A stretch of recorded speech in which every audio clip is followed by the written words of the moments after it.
Assalomu alaykum hurmatli kuzatuvchilar. Mana bugun yana ko'pchiligimiz bilgan, ko'pchiligimizga ancha yildan beri san'at sohasida o'zining ijodi bilan tanish bo'lgan inson Samandar akamizni Samandar Media nomli brendlarini patentlab berdik. 7 oy oldin topshirgandik. Mana natijasi ijobiy chiqdi. Samandar aka, tabriklaymiz. Rahmat sizga kattakon. Sog' bo'ling. Samandar akamizni brendlarini 3 ta kategoriya bo'yicha patentladik.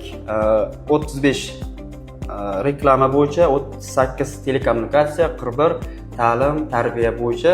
Samandar aka, xudo xohlasa, sizga 10 yilga bu brend himoya qilindi.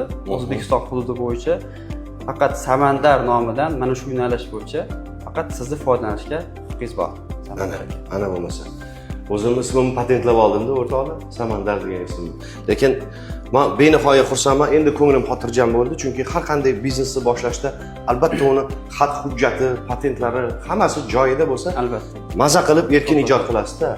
Xursandman, rahmat shunchalik. Endi ozgina tushuncha bersangiz, ozgina mana bu ichidagi qog'ozlarimiz ham bor ekan-ku, shu to'g'risida ham. Lekin brend gap yo'q, logotiplar zo'r.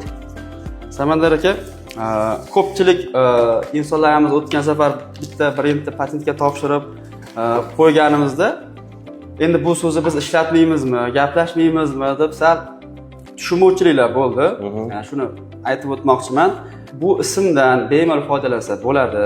So'zlashuvda, deylik, xudo xolasa akamizga bir havas qilib farzandingizga qo'ysangiz bo'ladi bemalol. Faqatgina patentlashda 45 ta kategoriya bor, o'zining yo'nalishlari bor. Ya'niki akamiz 3 ta kategoriya, 35-klass biznesni boshqarish, reklama qilish, chakana savdo, deylik, do'konlar ochish, bu sohada patentlarda, bu sohada hech kim bu nomni ko'chaga yozishga haqqlari yo'q qonunan.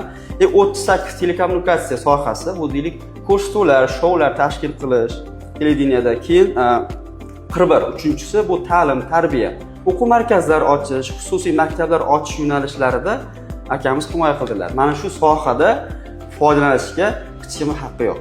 Gaplashuvda bemalol ishlasanglar bo'ladi. Hech kimning hech qanaqa bunga aralashishga haqqi yo'q. Demak, magazin, do'kon yoki qandaydir bir joy ochgan taqdirda ham Samandar degan so'zni faqat men ishlata olaman. Albatta. Boshqa odamlar ishlata olmaydi. Yo'q. Biznesingizni albatta patentlab oling. Xotirjam ijod qilasiz o'shanda. Rahmat, gap yo'q. Xursandman. Sog' bo'linglar. Buni hammasini bitta o'qib chiqamiz va Albatta. tushunchaga ega bo'lib olamiz. Omon bo'linglar. Sog' bo'linglar.